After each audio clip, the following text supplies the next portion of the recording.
Rogers and Benning. We'll be back in 1 minute.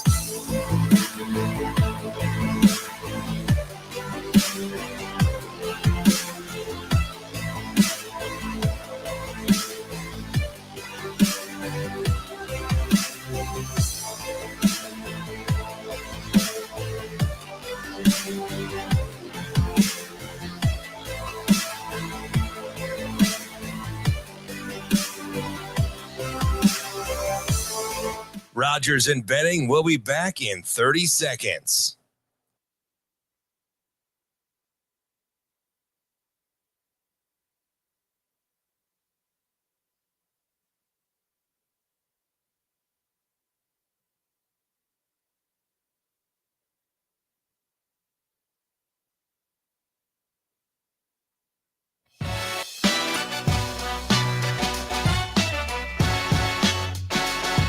Coffee and Cream on Hail Varsity Radio with Andrew Rogers and Damon Benning. Dropping this time. Trevor looking. Fires deep downfield. Got a man wide open. They goes into the end zone. Touchdown, Jaguars. It gives to Cook coming around the left side. Outrunning Landon Roberts to the end zone. Now we're cooking with gas. James Cook with a 12-yard touchdown run. Buffalo up 13-0 with 5:07 left in this first quarter. Jones takes the snap, hands off Barkley, hit, and dives ahead. And is he in for the touchdown? Yes, touchdown Saquon Barkley. And the Giants have the lead with 7:47 to go in the ball game. Huntley sticks the ball out. The Bengals have the ball. Baby. They are running it back. Sam Hubbard with blockers behind him. Hubbard to the Ravens 40, Nice. the 30, Nice. the 20, Yeah. the 10, the 5. Touchdown! About it. Bengals! Woo. Coffee and Cream in the morning on Hail Varsity Radio, powered by Currency. Damon Benning, Andrew Rogers, back with you. I have no sound coming through my headphones right now. Really? I'm Like- struggling over here. Like zip, zilch, nada? Like nada. I'm messing with the wire and Shane, what's up with my guy, man? if I hold the wire right here, I can kind of hear you. Hey, so you have is it Jim? Is it Jimmy or Jerry? I think it's Is it Jimmy. This Jim? looks great right You here. want to put that like? Could I? Can you stuff How it? about that? That works good. I can hear you now. We're back. Just Look. nobody move. Hey, Nobody move. It's Monday. Why did this little dude come over here and watch us? Because he knew. He like- knew, like hey, what- I can solve this hey. issue. What do you want in your little beanie over there, Mr. Lancers Hockey? Shaner, good morning. How was the weekend? It's good. I was just Oh, I think he was asking me. My man is something else, man. It was good. I think I just. Hey, Shane, real quick, since I know you can't really answer out loud, was that sweatshirt a gift or did you go get that from the thrift store? I got it from the thrift store. How much? It was like $4. $4. Lancers hockey hoodie, USHL for $4. Shane Schillerberg. Winner, chicken dinner. The He be- walked out of that store with his head held high. My man is the He best. won. The best shopper in the continental U.S. If you have any fashion tips for my man Shane Schillerberg, myself, AR, we are at I'll 888-638. take all the help I can get. 487. No, you're rocking Mavs hockey, man. I OT am. or not, man. Let's get it. Hey, I'll take wins all day, every day. And points, you like it, right? Against Duluth, especially, both teams were receiving votes going in, and this was a matchup that I was talking about a little bit on Friday that I liked for this Mavericks group because they were playing collectively and playing well. Best sweaters in the conference. The ones that they wore on Friday, Yes, the yes, alternate ones. yeah. Oh my gosh, yeah. Hey, Those gray with the Red Bull. do you know how bad I wanted? I wanted to ask Ted Carter. Hey, can I get that? Yeah, did you already text Adrian? Hey, don't put it past me. Oh, we got to Adrian the other day, right, for some Right. gear. I have to go pick that up I talked to him at the game. because I don't think he wants to put that in the mail. Adrian is a huge. I'll let you guess. He's a big beer guy, and the beer you get, or the beer that he likes, you can only get in Wisconsin. That is blotchy udders, spotted cow. Yes, exactly. I was like, "Where are you going with this?" Blotchy udders. I like the blotchy one. He loves his spotted cow, so I'm like, I gotta remember to bring you some. because I have some at my place. Do you really? Mm-hmm. I feel like I can sell spotted cow on the black market. It for the was Omaha area. it would be extremely inappropriate, but I believe Wisconsin is coming. They have been on the phone quite a bit. Maybe I could ask one of their staff to bring some down with them. Do you guys mind bringing? Yeah, down a couple I of think 30s? that'd be frowned upon. Hey guys, listen, this doesn't have anything to do yeah. with my kid, but what do you think about grabbing some spotted What cow? about an NIL deal? What are we thinking? Oh, absolutely not. He said something funny the other day. Maybe about not for him. How about because he was reading about quarterbacks flipping because of allegedly a bad NIL deal. I think he's thinking Florida. I didn't ask him specifically. And then whatever happened or what people think happened with Rouse was interesting. And he said, I didn't know even how to take it. He's like, Dad, he said, it's only 3 or 4, maybe 5 years of college. Like, is it really supposed to be about money? And in my head, like the right side, I feel like Harvey Dent, right? Mm-hmm. The good side is like, yeah, man, that's how you got to kind of look at it. Handle your business, count long nickels versus fast dimes, right? Just do that. But then the other half was, I don't know, man. It's a pretty short window. You may want to get what you can get without throwing a fit, right? So it's just interesting, man, how this whole thing and the landscapes are shaking out. I got into a fantastic conversation yesterday watching youth games because I spent 80% of my weekend in a gym.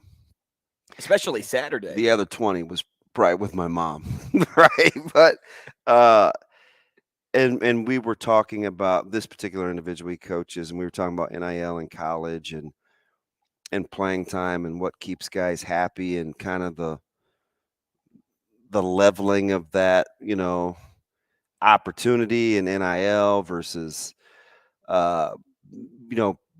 pre-NIL and just wanting to play. And so that being the driving catalyst and how money can kind of keep you at bay. I mean, it was fascinating. And he's a former college athlete. He's got some offspring that are doing the darn thing.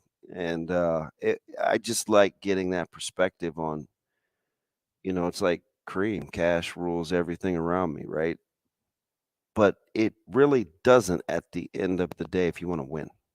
I think that's the moral of the story, at least for me, at least at the collegiate level. So the Warren Academy visit was good. A lot of players. Yeah. So I didn't go there, but I was at because Micah played yesterday. He had 2 games, so I didn't go to the Warren Academy, but it was good to hear. Wow, we're all over the place. That's what this first big segment gives us. Well, there was I do like that a lot of people liked Murphy out of Elkhorn South D lineman because that's a guy on film that I like quite a bit, and he's a 2024 guy. Yeah, around the corner. The D line, yeah. Well, we're current, right? Mm-hmm. That is true, I guess. Yeah, I mean, pretty much. We are essentially there. So, what Saturday for you? I mean, my weekend was essentially Omaha hockey and moving. I'm in the process of a big move right now. Yeah. We are making moves out here. We're making money moves. You, though, were all over the place. Yeah. Yeah. Basketball, high school, went to Metro Wrestling, then went out to Utica to watch Central City play Centennial. You did what, Ka? Yeah. So I stopped at a little spot called Hunter something or another in Waco, Nebraska. Good gizzards, by the way. Didn't quite get enough. Population?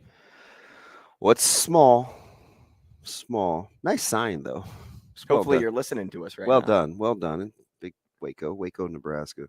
So everything's bigger in Nebraska. I've heard that. So, but from, I was just messing with, I wasn't really messing with, but a lot of the folks that were in there eating, obviously, when I'm in Waco, Nebraska, and I stop at a place to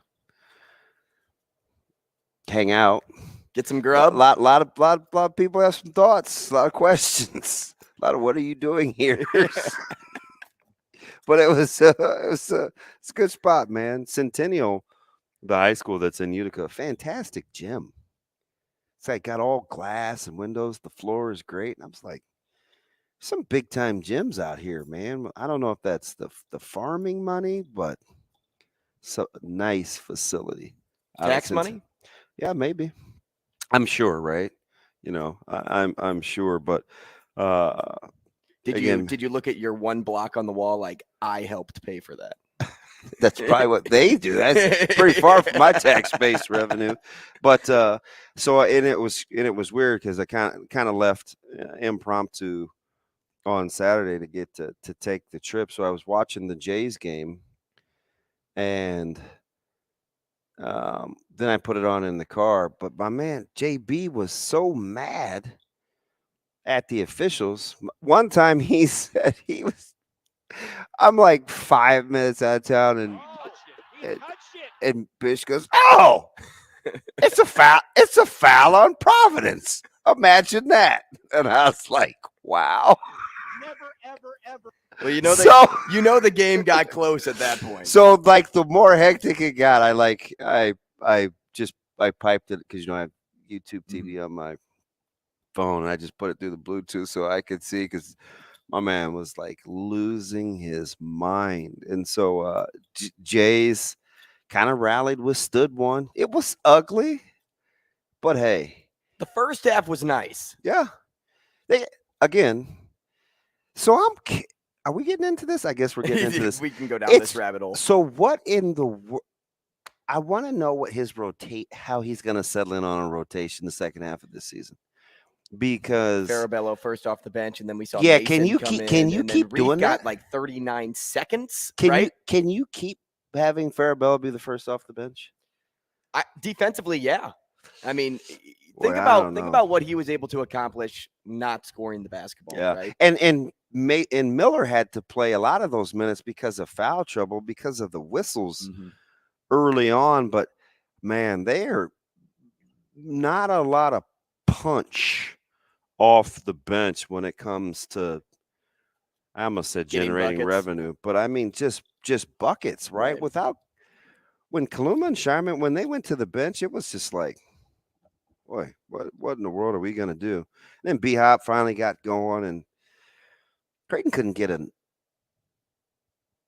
some key rebounds that kept Providence in it, but then, I mean, Creighton shooting free throws down the stretch is always... Trey Alexander, especially. So isn't his role interesting? Like when you watch him, so he really flourished, and I like him because he's one of those guys, like the whole running back thing that you say I gravitate towards. See, I like TA. I like Trey Alexander because he does a lot of the little dirty work, right? Well, and he's not the big name. Like he's one pushing of the big guys, five, but he's getting guys lined up, how he plays and defends ball screens, his activity. You could even say Trey Alexander's probably the fifth one. If you described them in order, how you would rank them based on how we talk about them. Yeah, no, I agree. He would probably be 5. And it's kind of a travesty, right? Because he's kind of like he's like the utility man. And remember the last third of the season. Without him, they're not making that run. He had to move over to the point, and Nemhart was hurt, and it's like, oh my gosh, Trey Alexander is amazing. And remember in preseason when he wasn't on a lot of the preseason list, people kind of felt some type of way, and we said he's just one of those guys you have to watch, right? Because he does so many little things. But a couple key shots in the second half. He made his free throws, took care of the basketball. Do you know how many turnovers Trey Alexander had? 0, which is what I like to see in hotly contested. I mean, that thing got to be 54-54. You're out of nowhere. You're like I guess not out of nowhere. Well, it wasn't. The Providence hit it was choppy. Threes, it was choppy, which allowed them to get back in. Yeah. But think about this too. Alexander played 38 minutes in this game. He played the most amount of minutes on this team. Pretty underappreciated. And it was just weird because, and I understand a little bit of the foul trouble for Kaluma. I understand it a lot, actually. Even though I didn't like the second. And he was big down the stretch. Yeah, clutch, right? And I'm just looking at shot attempts. I think one thing that Creighton's got to do every time out, somehow Kalk's got to get double-digit field goal attempts. I mean, he just needs touches. Excellent. Everything Excellent way to put it. everything is compromised once he touches the basketball. He gets if you're on triple team defense down low and still finds a way. he gets to toss something up behind him. 4 to 6 eyes. They missed him a couple of times on those roll lobs, and I'm just like, he needs more shot attempts, because I just think he just compromises you defensively. You have to give him attention, and he's hard to guard without fouling. And a lot of that is just sheer size. He's just really hard to guard without versus fouling. strength. Yeah. And I mean, if they couldn't get the 4th foul on Hopkins, how long did he play with 3 fouls? I was like, all these whistles blowing, and none of them were on Hopkins. Right. But anyway, he's a special player too. The transfer from Kentucky. Yeah, really good player. Oh, he can go get it. He can go get it. And he finished double digits in rebounds too, didn't he? He had the key offensive one double that kept them in it late. But it was a crazy weekend for college basketball. Did Calipari momentarily quell the Texas rumors by beating Tennessee? Were you reading that stuff? That Cal to Texas? Everybody was saying that. Signs were in the seats. Did you see that? Was it at Kentucky or was it at a different venue? There was somebody in the Kentucky family section that held up a sign and got kicked out of a game. Oh, really? Yeah. Yeah. This was a couple of weeks ago. Did you see how intense he was in his interview? He's putting his arms on. She's like, hey, listen. I'm like, boy, Cal is animated for this one. Dude, 11 ranked teams lost on Saturday. Oh, it's tough. 11. We go through it every week, First time right? since 2011. We go through it all the time, man. It doesn't pay to be ranked. Did we just have that segment a week or two ago? Yeah, I feel like we have a lot of segments that get brought up again. Yeah, it's doesn't pay to be ranked. And it didn't pay to be ranked. Doesn't pay to be first either. Apparently not.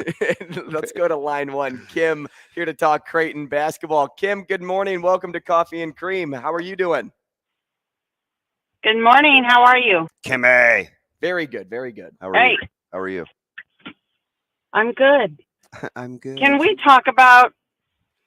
Am I echoing? I'm sorry. No, you're good.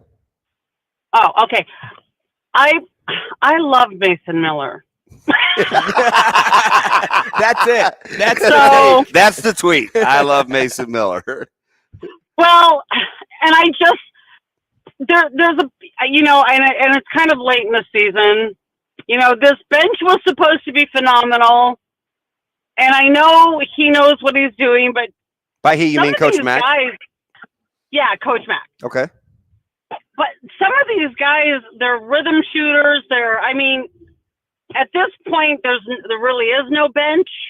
Hey, how would Farabella's giving you a little. Kim, how would you like to be Frederick King? Remember how good Frederick King was 2 weeks ago without Kalkbrenner? I know. And now, what did he play, 2-3 minutes Saturday? Damon, you and I have had this conversation before. As a parent, it's like, oh, Frederick, I'm so sorry. You just, I feel so bad for him, but yeah. He was getting eaten alive, man. Yeah, it's the footwork and the pace of the game. I get it. Just a little youth. It's about matchups, but I know one thing. If Coach Mack ever puts together, if he likes offenses where the 4 doesn't have to be stretchy, because I think they're at their best when their 4-man can shoot it, and somehow he can afford to play King and Kalkbrenner. They may struggle a little defensively, but man, would that be tough on offense? That would, but I still want Mason Miller to get more minutes. And I know he looks the part, right? He does look the part. He does. And I do know I feel like he's 16 years old, and I know he's not 16 years old, but I feel like we need I don't know. I feel like I'm his mom, and I want to coddle him and say, just keep going. But at the same time, he got one really good basket, but then after that, how do they get better when they're only allowed to be on the floor until they make their first mistake? Yeah, it is a very quick hook. Yeah, Mac gravitates to his starting 5. Hey, Kim, what would you? So what do you see going on? You're a body language person, right? What do you see going on with Nembhard? Yeah, I don't. He sat a long time. For him, longer yeah. than he normally Yeah, does. for him, yeah. I mean, I don't know. Sometimes, and you know Robbie Lula, right? Oh, yeah. Damon? Yeah, very well. So Robbie said something really interesting this week. Sometimes your best 5 starting isn't necessarily your best team. Mm. Oh, I would players. completely agree with that too. So, I mean, there were times when Trey looks like, better running the team at points. Yeah. But I don't want to throw that all on Nembhard, because Nembhard's I was almost cursed, but I'm not going to curse because Andrew's young and he can't take it. Yep, I'll plug my ears. I'll take off my headset, then you can say it. Oh, Kim, little do you know, he is a potty mouth. Oh, come on. Potty. I mean, I have my sailor moments, but not like DB's painted me out to be. Kim, not like a Matt Versal. No, he cussed No, at me. I can't make he pizza cussed either. He cussed at me this weekend. Oh, wow. Sexiest people in the world, but you're not one of the most beautiful. How does that happen? Well, that is an old. Hey, Shane dug that one up. What? Oh. You got a whole stable of those. Yes. He's Fortunately and unfortunately, we do. Damon. Yes. I wanted to tell you this. I got a brand new puppy. Oh, what'd you get? So we got a mini Aussie Doodle. Wow. Who? Yeah. An Aussie Doodle. An Aussie A Doodle. mini Aussie Doodle. Not to be confused with the I'll Yankee send you. Doodle. I'll tweet out a picture. Yeah, She's adorable. Tweet me a picture, Kim, and enjoy your Monday. Be safe out there. Yeah, you too. Thanks. Have a good Kim. day, guys. See ya. That's Kim, and well, let's just say we're having fun on a Monday. Yeah, and listen, the students aren't in buildings for the most part, celebrating the memorial of Martin Luther King Jr. So take your kiddos out, learn a little, study, be like my Zoe, and say she learned about a guy that has skin like dad, brown colored. She said his hair was black. She thinks he was a queen, maybe a king. Not sure. She wanted to see pictures to validate. And she just knew that he passed away. And he was born in Atlanta. Yes. That is learning according to Zoe. So be like my 4-year-old. Let's learn a little. An Aussie Doodle, though. And a mini Aussie Doodle. Yeah. Oh, yeah, that's right. Can't forget the mini. The mini Aussie. I wonder what one of those costs. Dogs, it is highway robbery out here. I mean, I remember adopting my dog and it cost an arm and a leg. Yeah, you know what? I'm like saving this really? dog. That's a miniature Aussie Doodle? I think it's more that right there. This one right here? Yeah. Oh, that's kind of cute if they stay little. Super cute. I don't know how little they stay, but that's it. Would small be the correct term? I don't think dogs really care about how we identify them. I'm just curious. People are a little more sensitive to that topic. Semantics? Something like that. Oh, fudge. Well, we're no Manic Mondays. That's exactly right around here. Big show today. Big show. We haven't even talked NFL yet, so we will get to super wild card weekend. We'll talk to Gary Davenport too about the NFL. Is there an officiating problem? Maybe. At 7:45. Sam McKewon hops on at 8 o'clock. We'll talk with him about everything going on in the Husker program, including how the portal taketh and the portal giveth sometimes. Yeah. We'll talk Xavier Betts with McKewon as well. I feel like we've been talking about that for like 2 weeks. We have been talking about it for at least a week. I don't care what anybody else says. We sparked that conversation. We sparked it. Get him, AR. I'm on it. And I have documentation. So I'm coming with facts to the table. Yeah. Who's my prosecuting attorney? Yeah. Somebody out there help me out. Sometimes it's not always important to be first. No. You know what else I did what else I did this week? And I texted yesterday or the day before. Hey, Shane, remember, we got to get Mark Manning as well. Yes. By the way. Talk little I'm on it. Those guys, watching them. Wrestling Feud. All in. This group may be different. This group may be versus different. Ones in the past. And Shane, by the way, Coach Mang looks fantastic. He's officially now the Silver Fox. Cody, hang on. We will bring you on the show after the break, but until then, stay with us. Rogers and Benning will be back in 5 minutes.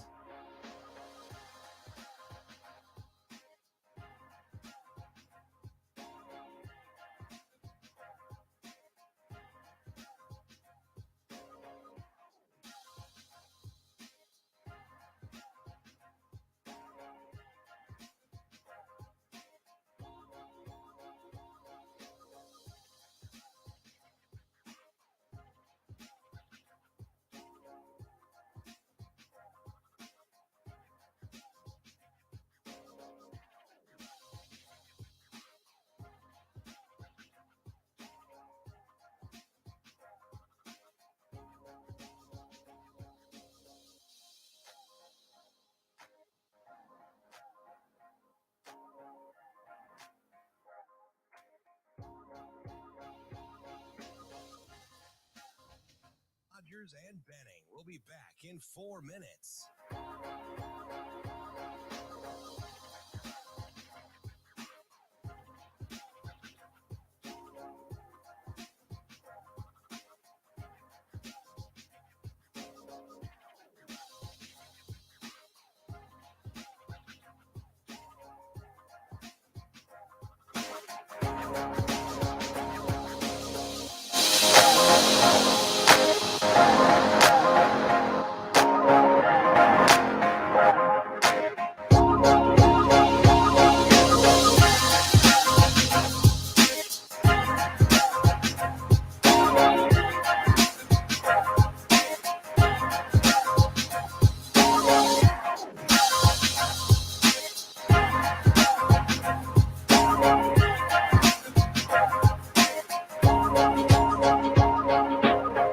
Rogers and Benning will be back in 3 minutes.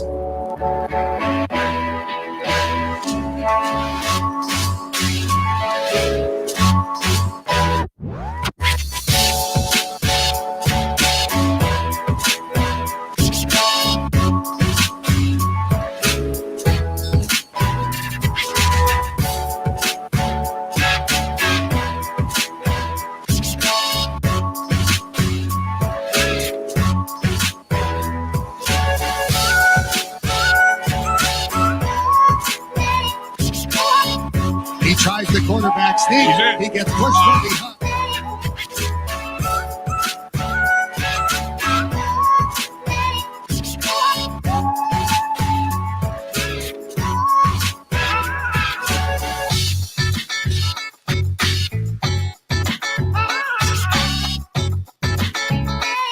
Rogers and Benning will be back in 2 minutes.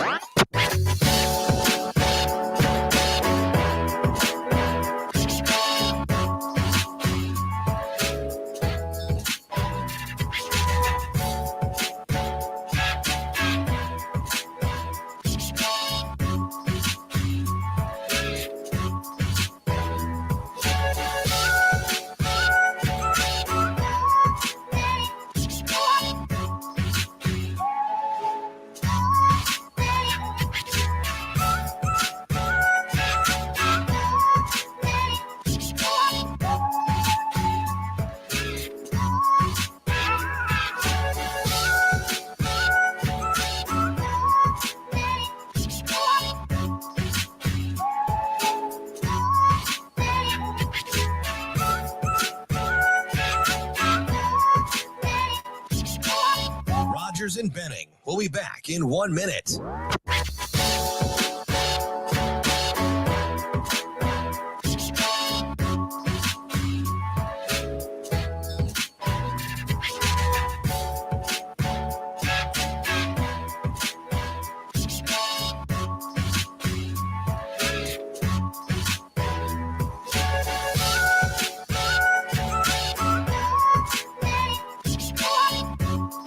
Rogers and Benning will be back in 30 seconds.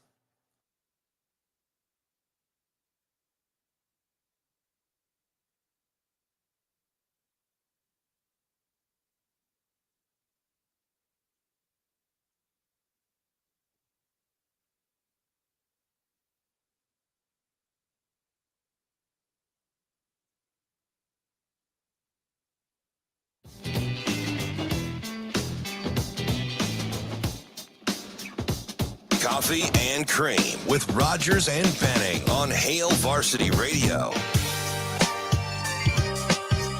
Hey, happy to have you back with us here on Coffee and Cream in the Morning on Hail Varsity Radio, powered by Currency, live from the H&H Chevrolet stage at Hail Varsity Club. I'd be remiss if I didn't say happy Martin Luther King Jr. Day to all of those listening out there that probably have the day off and are spending it with us, right? Yeah, well, I hope so. Our numbers have to be doubling right now because people woke up, not going to work, not going to school, and they're like, I'm turning on Coffee and Cream.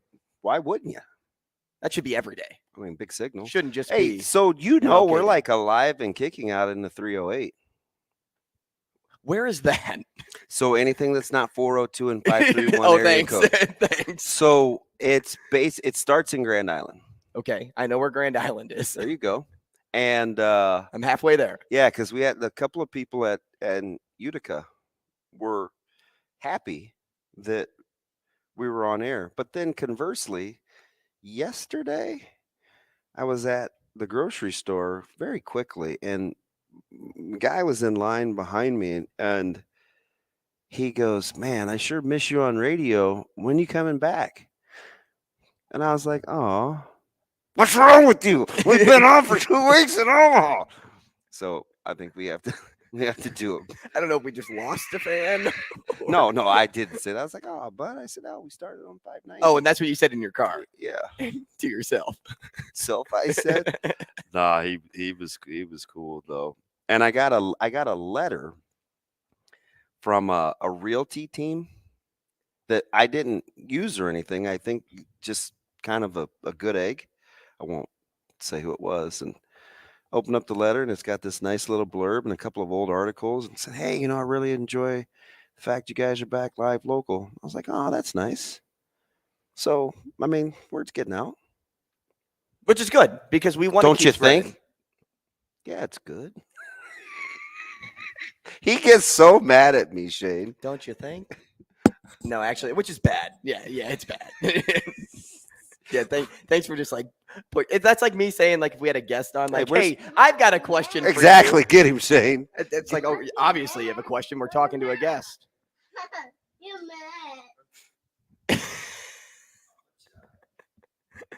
Let's see here.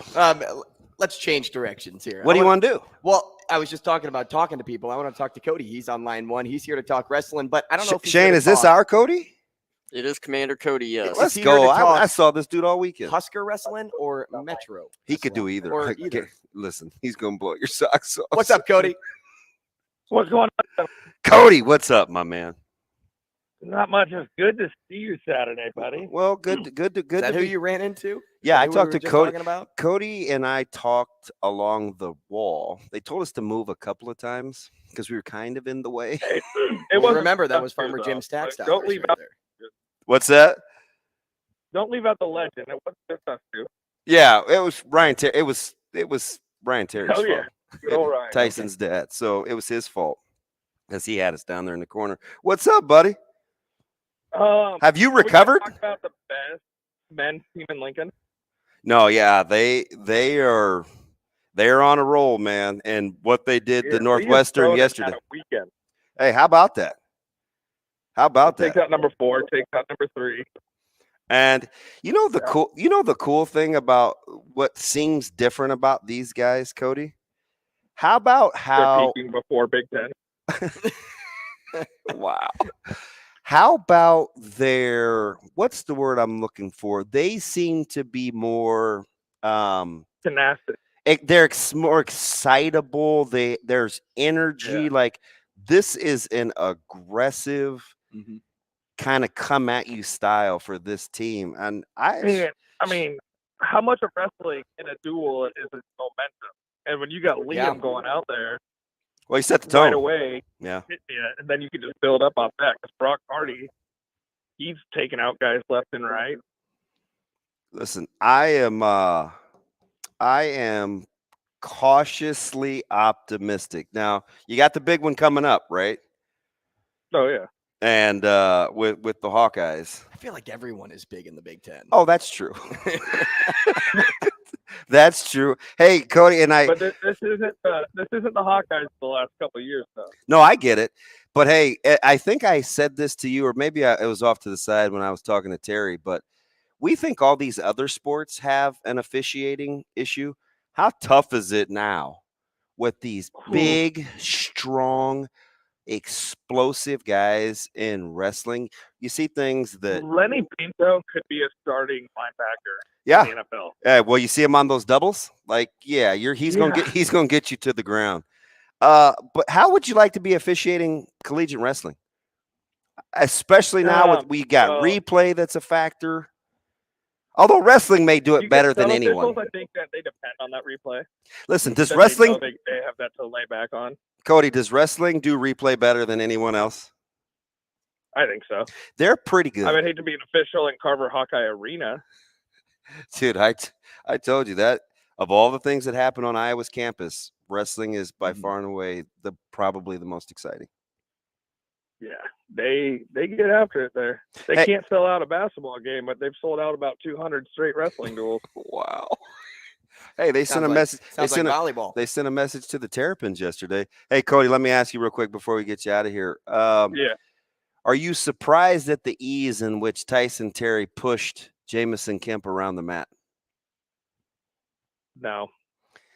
Kemp is a big. I mean, that's a Division I athlete he's throwing around. Oh, I know. Jamison's a heck of an athlete, but I mean, we're talking about a kid that hasn't lost in high school. Yeah, in a year and a half now. And I don't foresee it's not going to happen this year. 10 in the country. Yeah, it's not going to probably happen this year either. Yeah, the only kid that can take him lives up in Brandon Valley, South Dakota, and he's out for the year. So he is awful explosive. Hey, and we're on the. And I appreciate the call, Cody. Cody knows or as much about wrestling at all levels as anybody out there. He's everywhere. Well, you mentioned too. My man was on the mat in Lincoln Friday on his yesterday. Oh, you're still on. He's still on taking pictures, and I could see him on Twitter, like posting pictures real time because that's actually a facility that has good Wi-Fi, unlike where I was on Saturday in high school gyms. It's different. Even Buena Vista, like Buena Vista, off of 60th and L, like that is like Fort Knoxian to get signals out on your phone.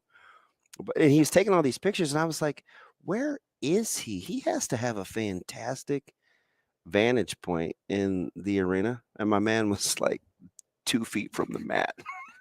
Well, you mentioned, is there what'd you say, the convenience or the difficulty of replay in officiating? How did you pose that question? So does college wrestling do replay better than anyone? So I think they do. It's usually fairly quick. I'm not well versed into that, but I will touch on this briefly. How I really enjoyed the replay without doing the replay in the NFL this weekend.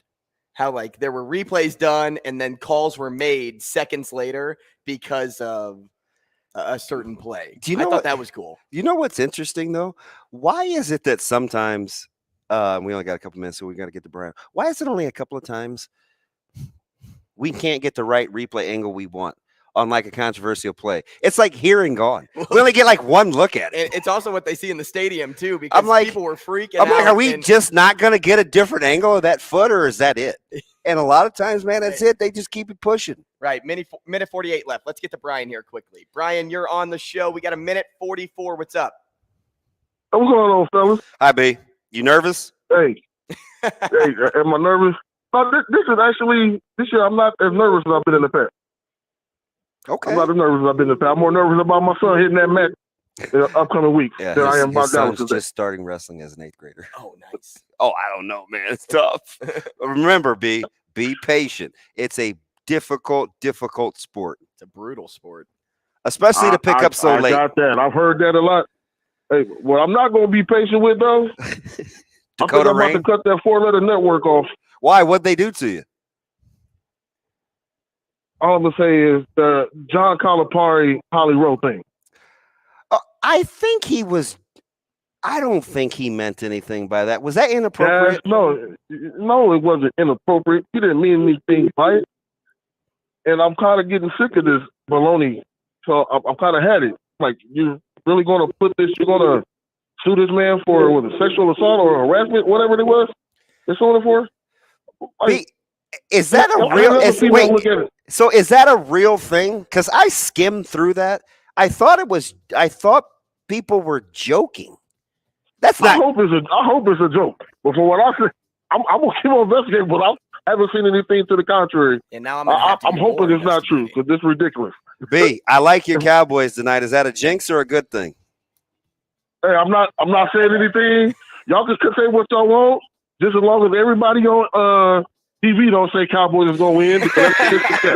All right, my man. Enjoy the day. We nailed Jacksonville and we nailed the Giants. Can we go 3 for 3? Hey, Gary Davenport will tell us next. Rogers and Benning will be back in 4 minutes.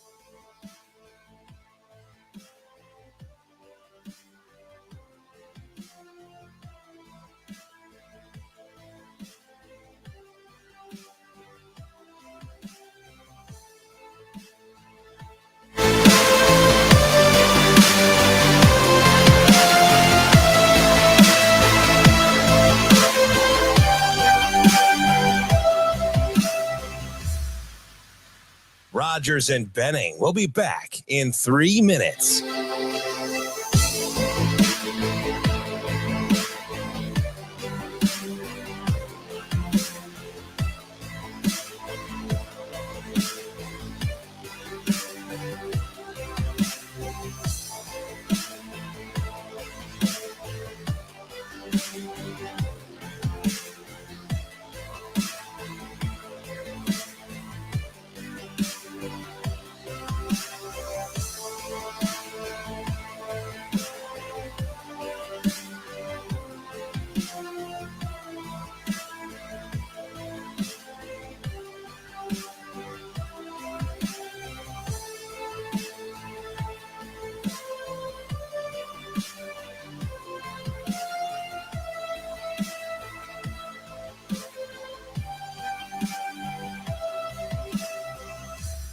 Rogers and Benning will be back in 2 minutes.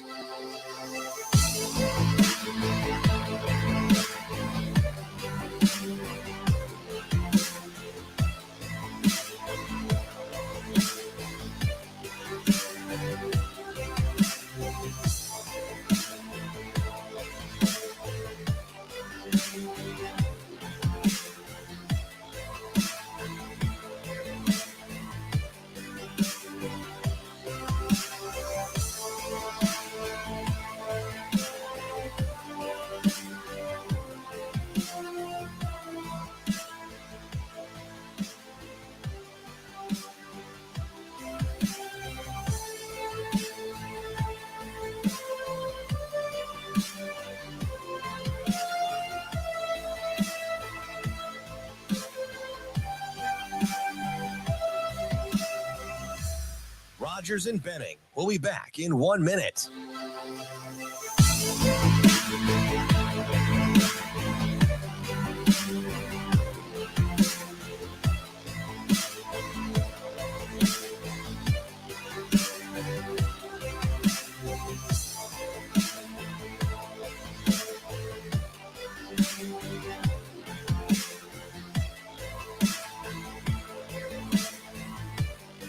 Rogers and Benning will be back in 30 seconds.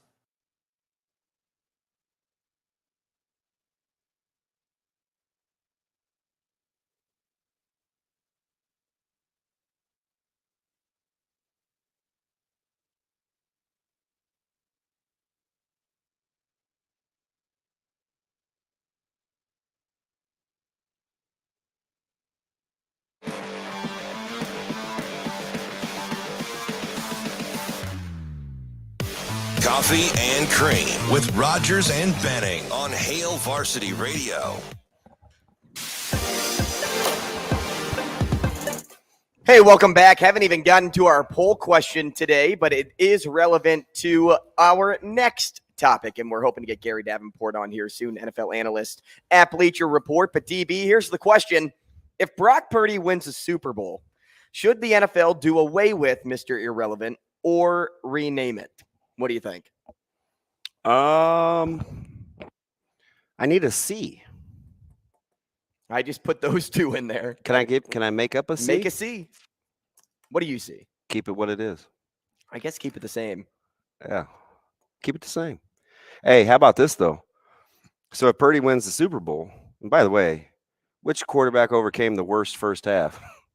Lawrence or Purdy? Or Brock Purdy? Obviously, it was Lawrence with all the turnovers, but Purdy wasn't very sharp either. Wasn't very Purdy. No, and that's kind of him. Like, I don't want people to forget at Iowa State he wasn't. Yeah, remember perfect. he was Brocktober. Right. Like there were these slow starts, and then all of a sudden, but he did play typically, unless it was Iowa. I think he played his best football when it mattered. Right. I think his play's a little overhyped though. People are buying too much into the Brock Purdy narrative and not remembering that, hey, there are some accuracy issues still. Yeah. There were some throws that he made that could have had receivers taken out and put on the sideline because it wasn't up the sideline. It was more closer to where the safety's coming from, and he got lucky a lot. Oh, that's real. That's real. That's a real thing.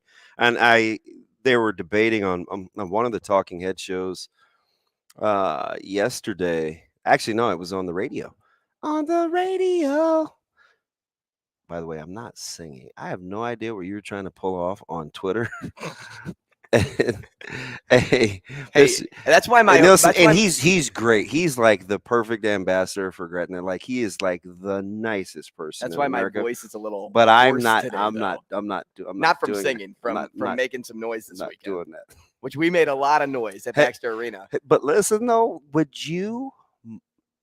they were debating whether you would move Trey Lance because you would have to make Purdy your starting quarterback if they won the Super Bowl. Oh, say, can you see? But listen, doesn't it depend on how he plays, though?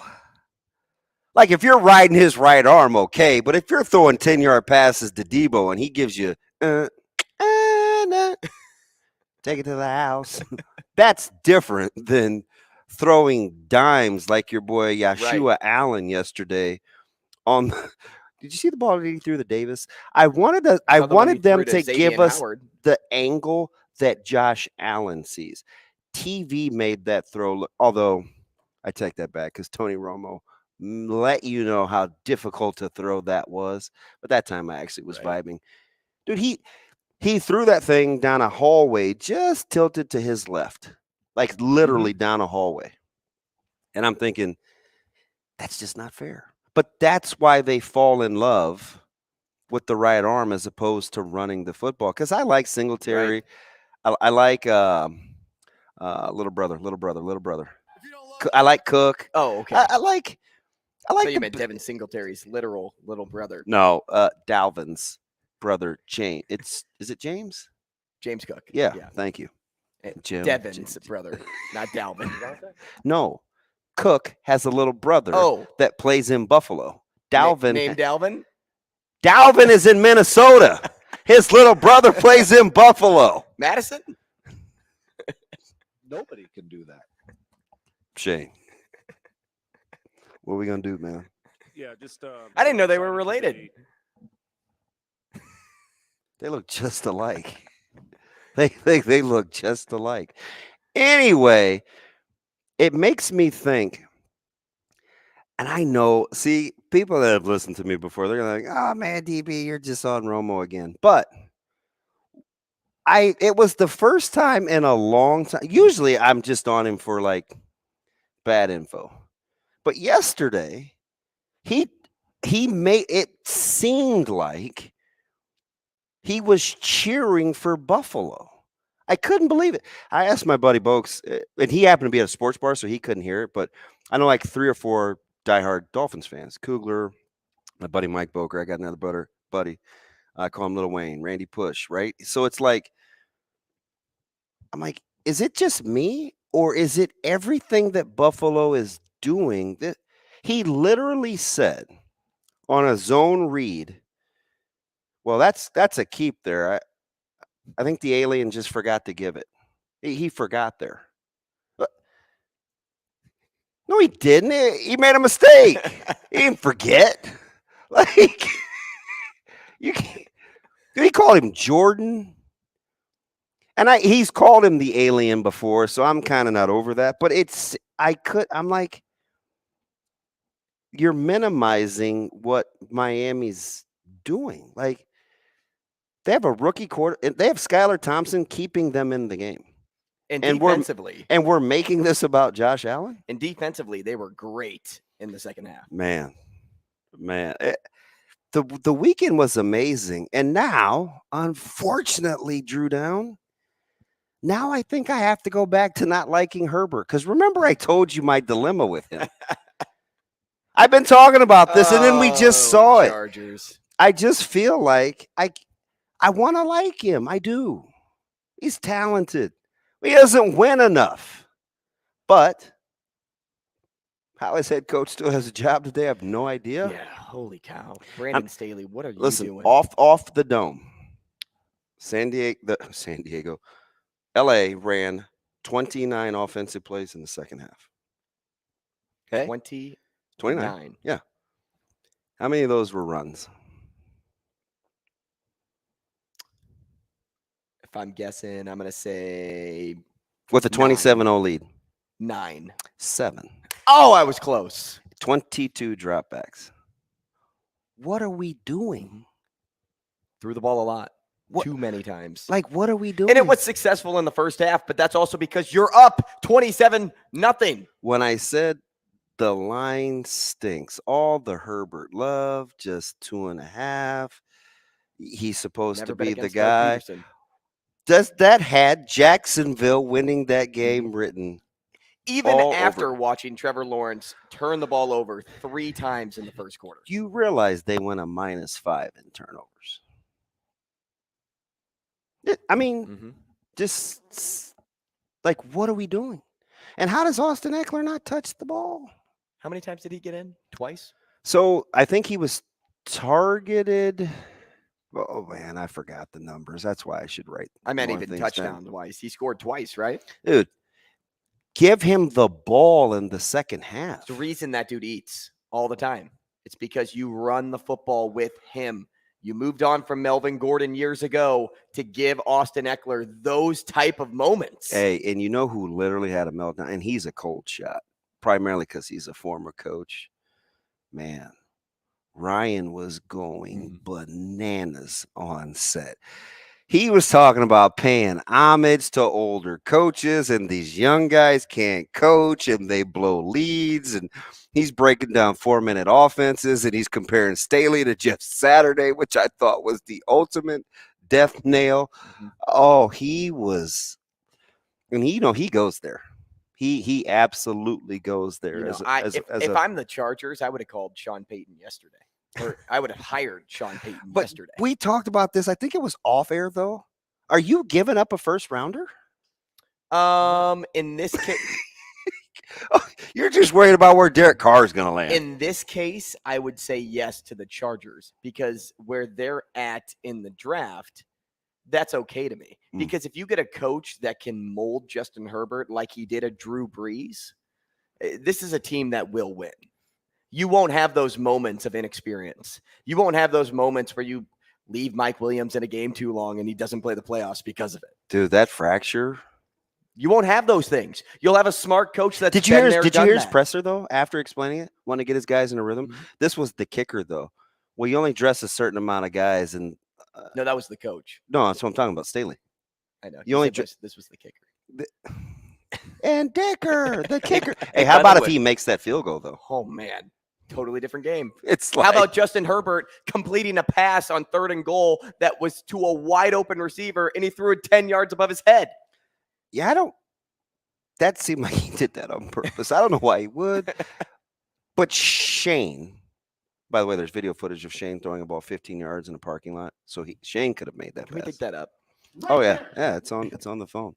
I was going to say, just to go back to Romo real quick, I thought he did have a couple good analyzed plays yesterday. Yeah, where he said they should have Good just thrown a little analysis. crossing route as opposed to trying to get Tony a third Romo's 19. known for saying the play before it happens. Now, not so much anymore now, though. Now, Well, as 'cause he took a lot of heat as for somebody that does analyzing, I assume that you probably need to have more than two.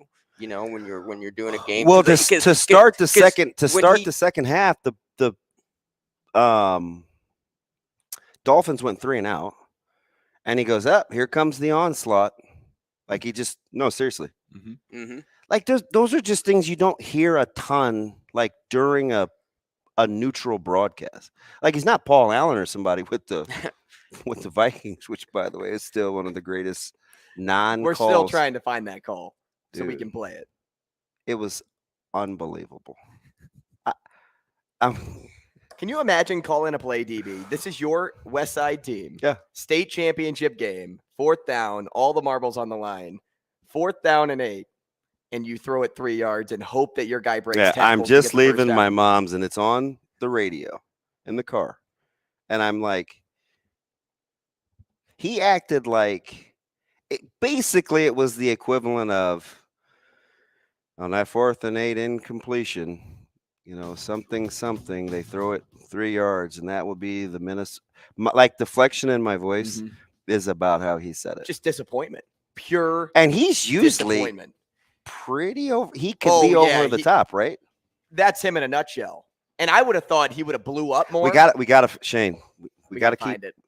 Is efforting the word we're supposed to use in radio? We got to effort. We got to effort more. Finding that clip, Shano. Hey, let's talk to Sam McKewon next. My favorite.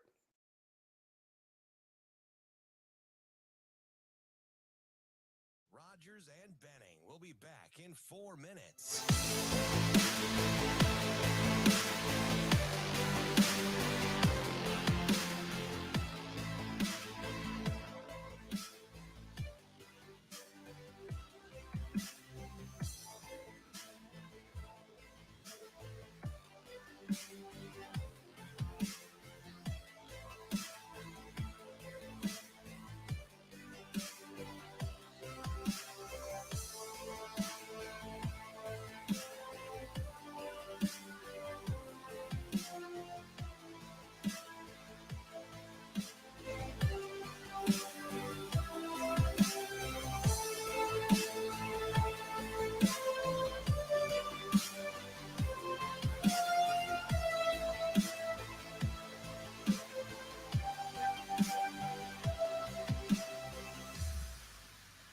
Rogers and Benning will be back in 3 minutes.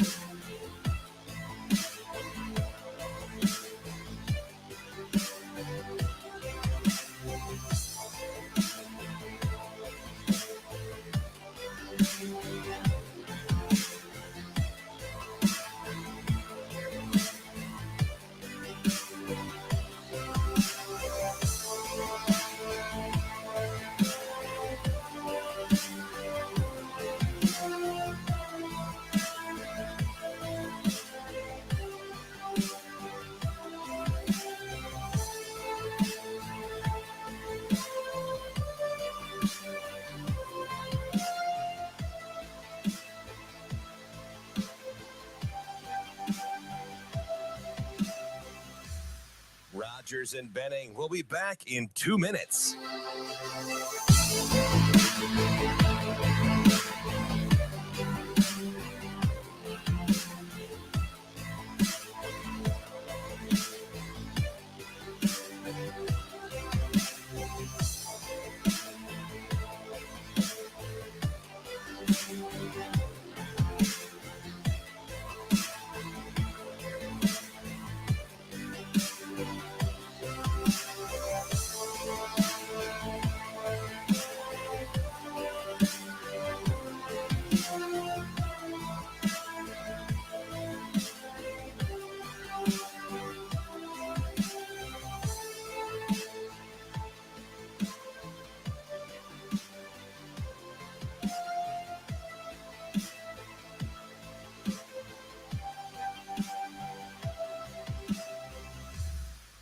Rogers and Benning. We'll be back in 1 minute.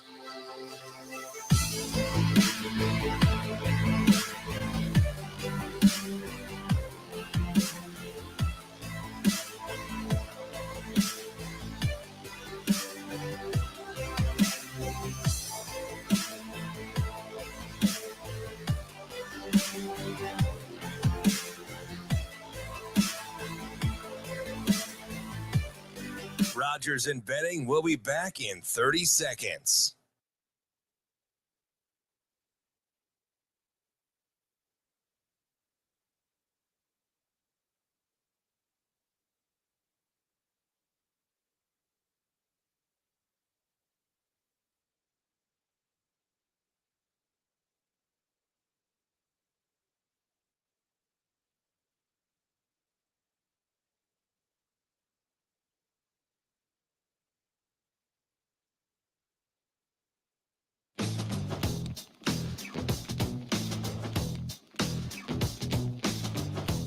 Coffee and Cream on Hail Varsity Radio with Andrew Rogers and Damon Benning.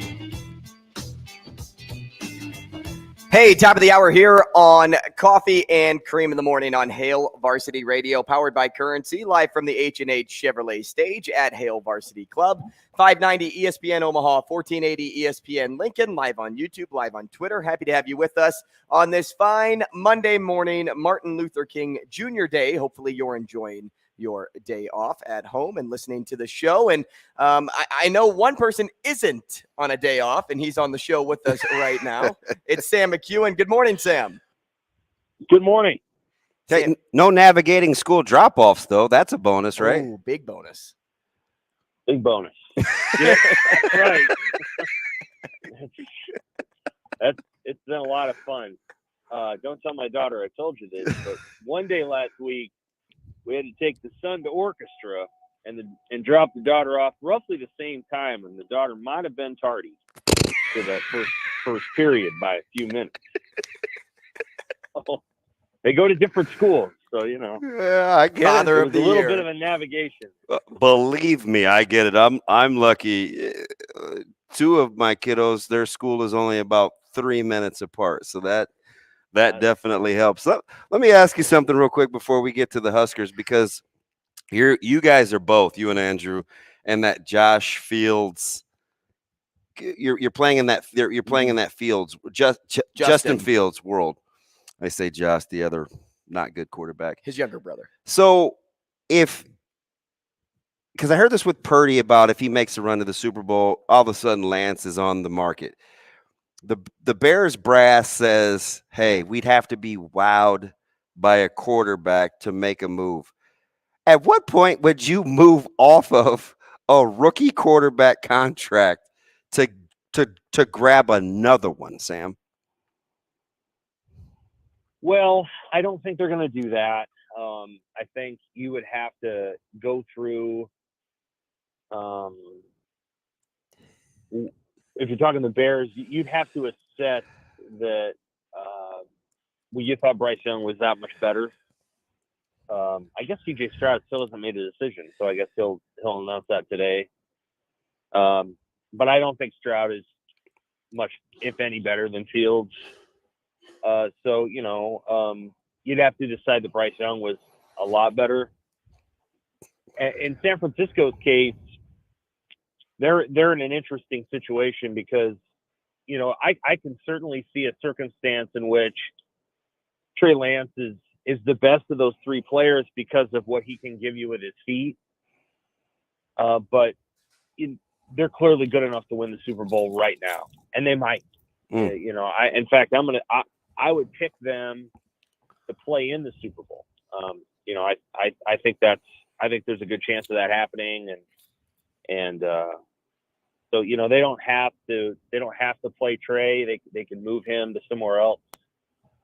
Certainly the Houston Texans may be interested. There's just a lot of things that you could potentially do, but the teams will catch up to Brock Purdy. Mm-hmm. Eventually they will, and so they're gonna, you know, that's the assessment the 49ers have to make. I think Justin Fields will be the Bears quarterback. I just don't know that Bryce Young, even though I think he's a better player, if he's a fit for what the Bears are doing, if the Bears don't have a dome. And I don't think they're going to have a dome anytime soon. So, like the next 4 or 5 years. So, Fields is probably the best way to go. Hey, as we look the direction of the Huskers now and all the news that happened over the weekend, the one that stuck out most was Walter Rouse decommitting or uncommitting, I believe is the grammatical way to say that. And the portal giveth, the portal taketh kind of thing. Yeah, what did you make of Walter Rouse saying bye-bye as quickly as he said hello? Not much. I think he just had a good old-fashioned flip. And that's too bad for Nebraska. This one thing I will say is that he wasn't probably going to be, he wasn't going to be in spring camp. It was going to be one of these, hey, we'll see in the summer. And he may very well be a very good player for Oklahoma. And in fact, I expect he will. One of the things I wrote when I wrote the 3 takes about him committing is I was like, very rarely does Nebraska beat Oklahoma and Iowa for an offensive lineman. Very hard to beat Oklahoma. It's very hard. They win more. They don't. Oklahoma doesn't care about much more than winning. So I'm sure the NIL money was competitive. And their coach, their head coach can talk a real game. I don't know how it's going to go there for them. In fact, I'm skeptical, and I've said that. Like, they're either going to be really good or they're not. But their head coach can recruit. He can talk people into a lot of things. So I don't know how things are going to go there. I don't know if the head coach's words match up with his actions during the week. That's probably the thing we're going to find out about Brent Venables. And I think that is true of Matt Rule. I don't know if it's true of Venables. We'll find out. But it's hard to beat Oklahoma. It's very hard to beat Oklahoma for any recruit that Oklahoma wants. And it hasn't happened very many times at Nebraska that they've beaten Oklahoma. It's always been challenging. You can go all the way, you can go back 40 years. Turner Gill was one of the few they won, and Leotis Flowers was another, but there haven't been that many along the way. And there's a reason for that. And so, I wasn't stunned that he flipped to Oklahoma. Sam, when you're taking a look at kind of the direction, we now have a pretty good picture that we think Nebraska's moving. Whether they have, the staff is in place. We see what he's trying to do with a couple of extra hires or additional hires, and how the fiscal spending is going. Are you intrigued? Are you impressed? Like, it seems like there's a clear-cut plan on how to divvy up the monies. Like, or are you like, what's your takeaway from the fiscal spending? A little, we'll probably never get an explanation on these things, but I don't quite understand the disparity in some of the salaries. There must be a reason for that I'm not entirely aware of. But it's rare for a running back coach to make $285,000. So at this level, usually they make more than that. But I'm sure Rule has an understanding of what he wants to do, and the offensive coordinator is getting paid a lot. Some of that I assume is based on what he was making in South Carolina, and I think some of it's based on the responsibility that he's been given. Out of the 15 coordinators in the Big Ten who make I think $1.4 million, at least that, only 4 are offensive coordinators. So it tells you a lot about the league has a lot of offensive head coaches, which is true. But B, it tells you something about the nature of the position as a defensive coordinator. And oftentimes you're just running the whole defense. And maybe Satterfield's going to run the entire offense. He's also going to coach the quarterbacks. I'm okay with the diamonds and all that, and the development and all that stuff in recruiting. The one position where I'm like, you should get the very best player you can is a quarterback. And we're going to find out how good of a quarterback recruiter Satterfield is, because that position isn't going to be really recruited by other people. He's the one that's going to have to sell the quarterbacks on coming to Nebraska. He's the one that's going to have to develop them. So that's a big job. And if you combine what Troy Walters was making with what Mario Verduzco was making a couple of years ago, I think you would find that it was over $1 million. And so Satterfield's got a big job, and he's getting compensated appropriately.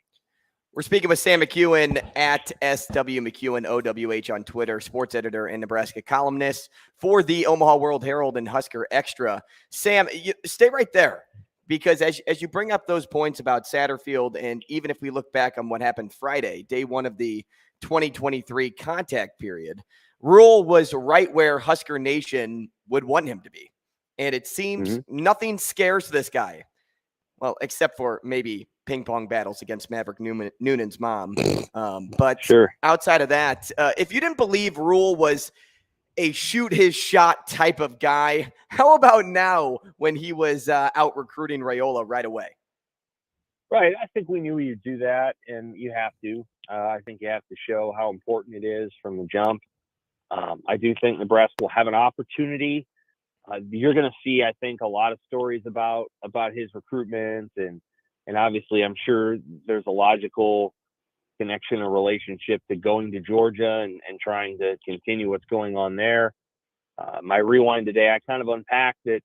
Out of the 22 5-stars, according to 247 Sports Composite, over the last 7 classes, the majority of those guys go to a handful of schools.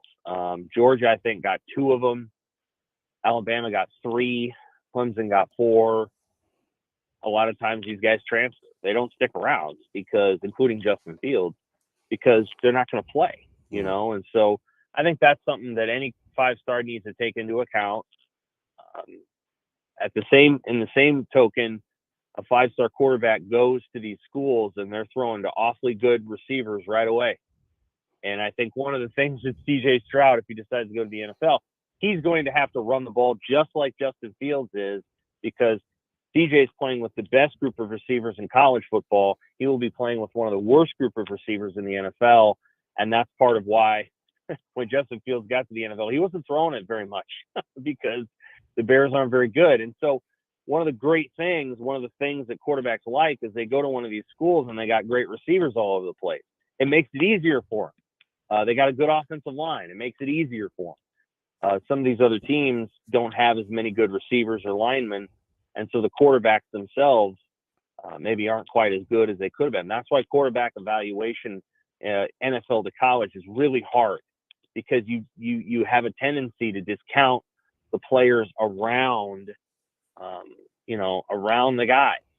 And Brock Purdy's playing awfully darn well. Well, Brock Purdy has one of the best offensive lines in the NFL, and he has one of the best group of skill players in the NFL. Anybody's looked good with all those players around. So a lot of times it's the surrounding cast, and that's something Dylan Raiola will have to think about, is what kind of surrounding cast can he have at Nebraska that's good enough to make him want to go there. Let me stay on the recruiting front just here real quick before we get off here, Sam. A couple of schools, obviously Minnesota here, Friday, Nebraska in town, which, by the way, Coach White could have been in California, right? But some things happen. He decides to make the most of it. He's at a couple of schools. He goes to watch wrestling. Metro, never done that before. You're going to get a couple more schools. Michigan State, Michigan, Wisconsin could be in town this week. When you look at the recruiting prowess in the Big Ten relative to the talent coming out of Nebraska the next year or 2, maybe 3 for some if you're going that deep, is there a school that is on your radar right now that you're keeping an eye on that you think could make a move in state? Well, that's a really good question. I think Kansas State, obviously coming off a Big 12 title, has an opportunity to make inroads here. That's probably one that I would look at. Especially with Kleiman and Connor Riley being so highly respected here. Right. Yeah. And, they run an offense that I think people like. It's a little bit of power. It's a little bit of spread. It's probably the best of what, similar to what Bill Snyder was doing later in his tenure. And so, I think that's probably appealing to people. Iowa's always going to have a foot in the door. I mean, Iowa likes to recruit Nebraska and is able to get players out of here that that then become very productive over there. So that'll be one to watch. With Minnesota, we'll see. Minnesota just offered the kid from Bellevue West, McMorris, on Friday, and you got to want to go play for PJ Fleck. So much of it I think is bound up in, do you want to play for him or don't you? Because he's kind of he's a big part of that program. So I'd say Kansas State's the one to watch, and then you just Dan Lanning at Oregon has not paid a lot of attention to Nebraska so far. I know they've got a couple players out there from Nebraska. He recruited a lot of Texas in his first cycle. I don't know if he'll move his gaze upward to Kansas City and Omaha more. That's where he's from. He's from North Kansas City. So you always out of the corner of your eye think Oregon.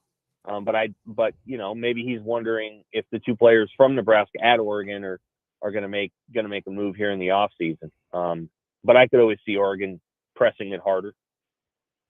Sam, as we switch gears here quickly to basketball, because I wanted to get your take on Nebraska's fight against Purdue and the loss of Sam Griesel in that one, and just the adversity that Nebraska had to overcome in that game. Did you – I know that it was a big point spread difference, and I don't want to really hone in on that, but did you notice any good things in that matchup that they can really take away?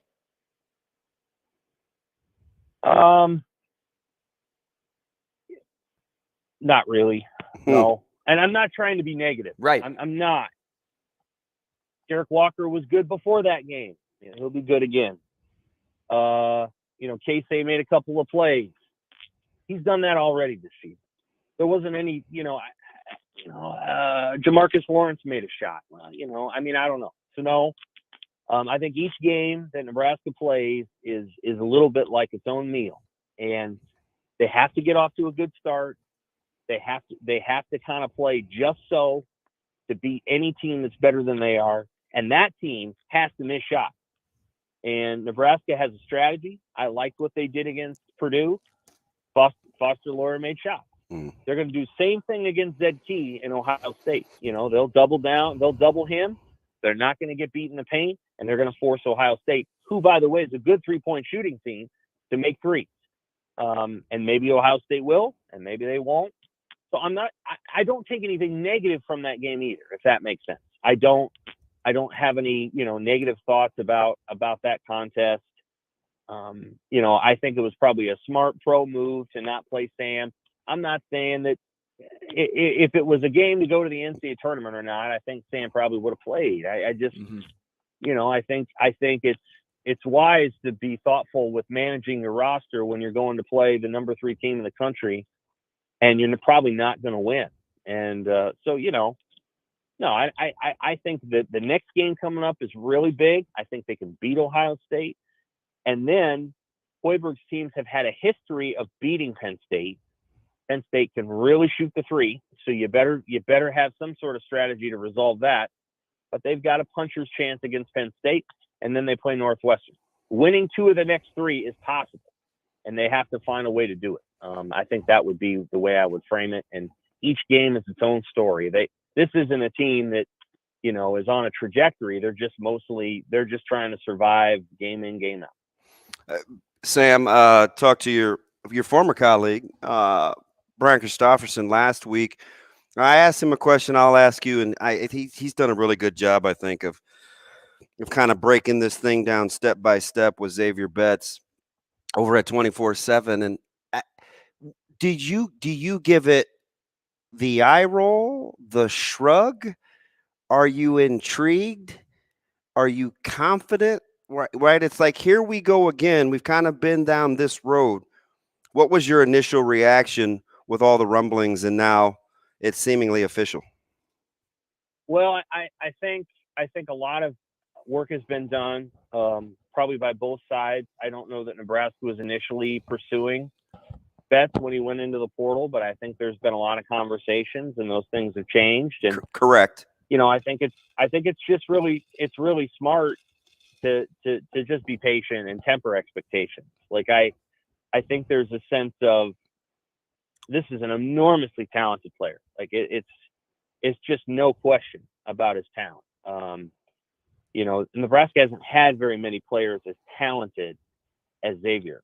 Just effortless speed, running ability, fluidity, all that stuff. So it's not a question of that. I think it's a question of, he walked away for a year. I think he was burned out on the sport and maybe thinking about what he wanted to do. And I actually think Garrett McGuire will be a good fit for him. I think it'll be a better fit than Mickey Joseph. And that's not to knock Mickey at all. I just think Mickey is a my way or a highway kind of guy, tough love kind of guy. You're either going to love it or you're not. And I think Garrett, being closer to the age of the receivers, will have an understanding of where those kids are and the kind of kids they are. And I think it's probably going to resonate more with Betts. Now, that's just a prediction. That may not happen. But I think he has a ton of ability, and maybe figuring out how he learns best and trying to incorporate that into the teaching will be something to watch as well. I like Xavier a lot. I think he's an honest guy. I think he's a smart guy. And I don't know that it was the worst thing for him to trust his instinct and not play last year. I don't know if I wouldn't say he probably had a good year away from the sport, but what I would say is that it may have really driven him to a point where he just didn't want to do it anymore. So if he's rekindled that love for it under a new coaching staff that I think is very different from the last one, I think it could be a really good thing. Man, what a 1-2 punch he and Marcus Washington could be on the football field too, not to mention that. And I'm genuinely curious about this, and you may not be the right person to ask. Maybe it's DB, maybe it's not DB, but I'm just curious about, you mentioned the progress that he had to probably make mentally taking the year off. How much progress was there, or what he really did, how he matured on his own? Do you know any sort of thing in regard to that light of how good that actually was for him as a person? I really don't. No, Xavier has not given me any interviews or any of our writers either. So no, I mean, again, what I would say is the times that I've talked to him, even, once after he kind of left the team, I appreciate his honesty and his intelligence. I think it's hard. It can be very hard today to be a young person, because we live in an age where you probably have a little bit more freedom than you used to. You go back 30 years and you just did what you were told. And now you get a little bit more freedom, and that can be a little bit dangerous, and it can be challenging. On the same time, you can actually figure a few things out for yourself, and it can be a good thing in the long run. Sam, I think you're spot on. I'm going to go ahead and let you know that, man. Let me get you out of here on this one.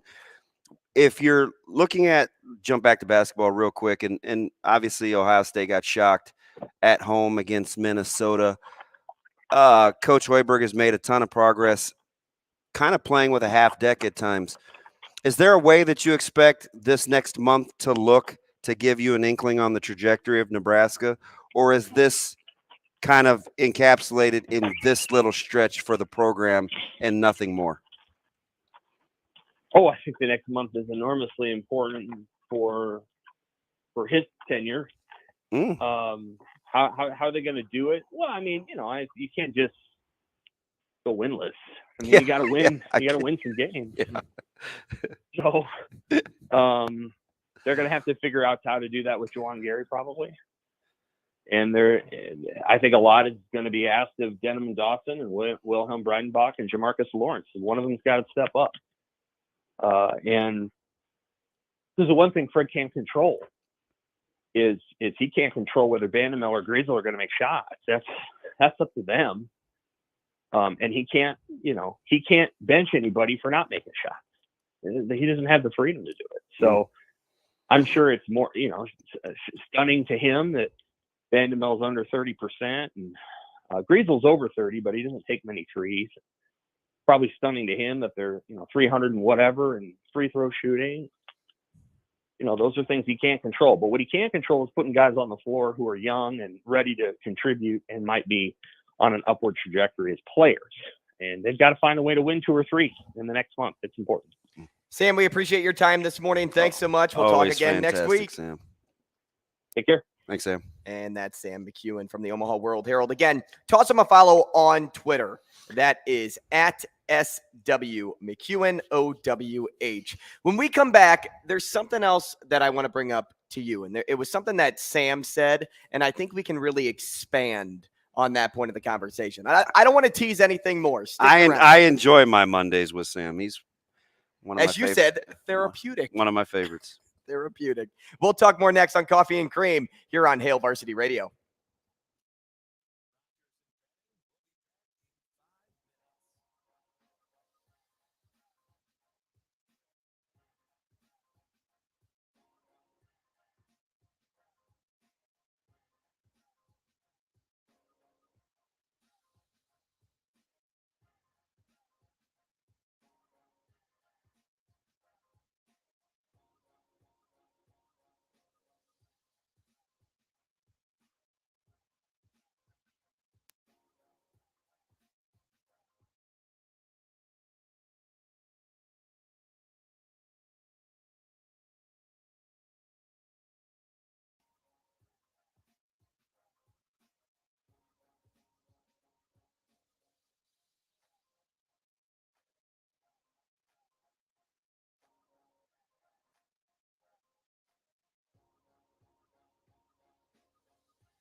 Rogers and Benning will be back in 3 minutes.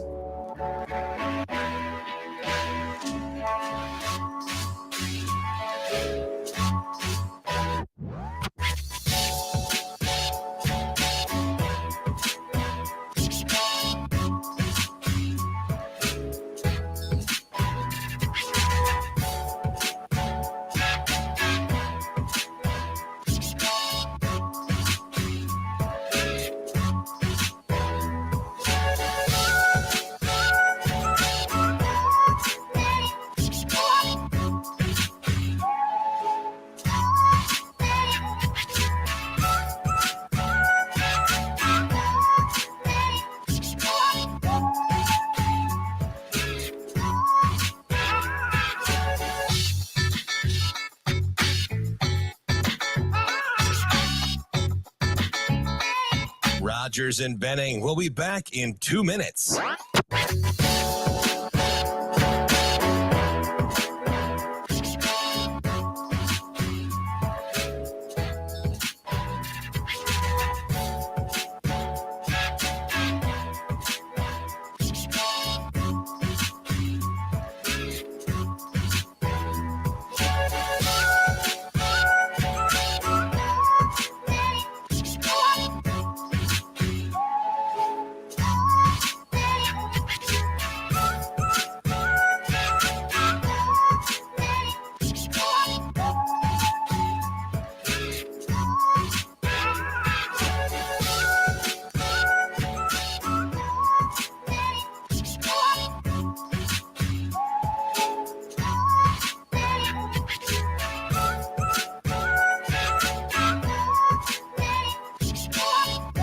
Rogers and Benning will be back in 1 minute.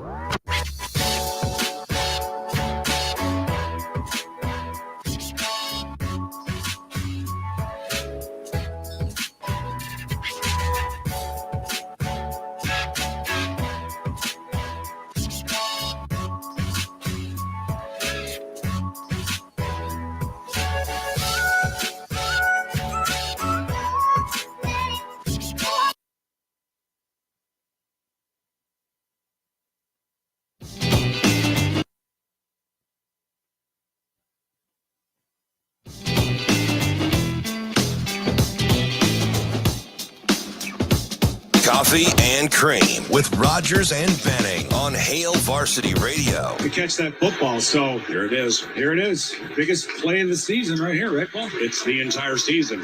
4th and 8 from the Vikings 48. If they don't get a first down, the New York Giants win the game. Cousins takes the snap. Thibodeau blitzes. Kirk throws right. Caught Hawkinson shy of the first down, and he stopped at the Giants 49. And the New York Giants are heading to Philadelphia for the divisional round of the postseason, having beaten the Minnesota Vikings 31-24. I mean, that whole operation there, Hawkinson, like 235 yards in 2 games against the Giants.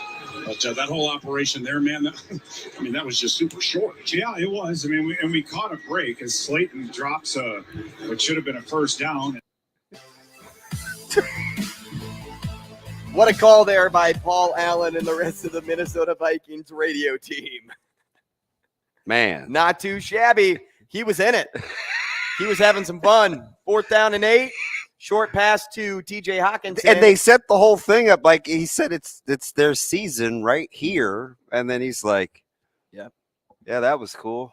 Came and went. The fans were like, if you heard the crowd noise in the background, it was consistent. It didn't peak. It didn't go below the line. It just rested right at that point. Like a 4th down play should. If it matters any, they still have one of the greatest where they do the drum and the clap and they're like, score. Like, that's still one of the sweetest things in professional sports. Yeah, it's a good thing that we don't get to hear that anymore this season. Wow. Says the Bears Paul fan, Allen, I forget. He booked his ticket to Cabo as quickly as TJ Hawkinson got pushed back. What'd you ask me this morning before the show started? You're like, I don't get it. Like, did they think Hawkinson was like going to break a tackle? Yeah, that's what I said. You relying on him to break a tackle on 4th down, throw it 3 yards, and you're like, hey, guys, here's the play call. Get this. Hear me out. We're going to throw it short to Hawkinson. And, because he had that great game against the Giants earlier, he'll break the tackle and run for the first down. It's 6:45 a.m., man. I wasn't ready to think that deep. How about we just throw it to the first down marker and then try to break a tackle? Man. And unfortunately, at least for me, when it came to that game, the 2 teams that I would like to have seen at least go a little bit of a distance were playing each other in that game. So Giants and the Vikings. Well, you got one to go further. And they were long shots, but both the proverbial dark horses, one in each conference. Gonzo.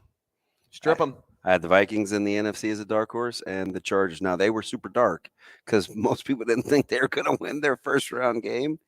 But, hey, they were long shots. Yeah, I can't stand behind that call by Kevin O'Connell. I think he should relinquish some of his control over play calling duties moving forward. Dude, do you think Dorsey's helping out Allen? Not at all. Although, according to Tony Romo, neither one of those first 2 picks were Allen's fault. So he probably puts it on Dorsey. The one that hit the chest of Cole Beasley and bounced off, like I don't want to knock him too much, but even still, remember, guys, Josh Allen isn't the most accurate quarterback. Alien. It's Allenanian, whatever he calls it. I don't know. You know what's interesting about Dorsey wanting to get vertical in the passing game all the time? It's almost like it's not the opposite of what he did at Miami because he wasn't like known for super great arm strength, but they're like polar opposite quarterbacks, like when Dorsey played versus Josh Allen. So that marriage is very interesting. Man, speaking of Miami, that delay a game that happened on 4th and 1. So real time, this is just me being dumb, but so real time, just on, I was holding my phone and I'm scrolling and I go, I'm looking at the clock. I'm like, delay a game? ? And then it happened, and my tweet a minute or a couple seconds later was, yep. Well, yeah, I saw your yep tweet because I was like, oh man, because I'm just watching it real time. I'm like, what are they waiting on? That's and what I knew they didn't have any timeouts. I'm on my couch and I'm like, guys, there's 15 seconds on the play clock, and you're still changing. So I'm still substituting. And it was kind of rhetorical. And then you go into the presser saying that you thought you had the first down, like. Come on. Here's the thing, though. Come on. Here's guys. the thing. Who's telling you in your headset that, hey, we got the first down? Even if you've got a rook, right? Young quarterback, whatever.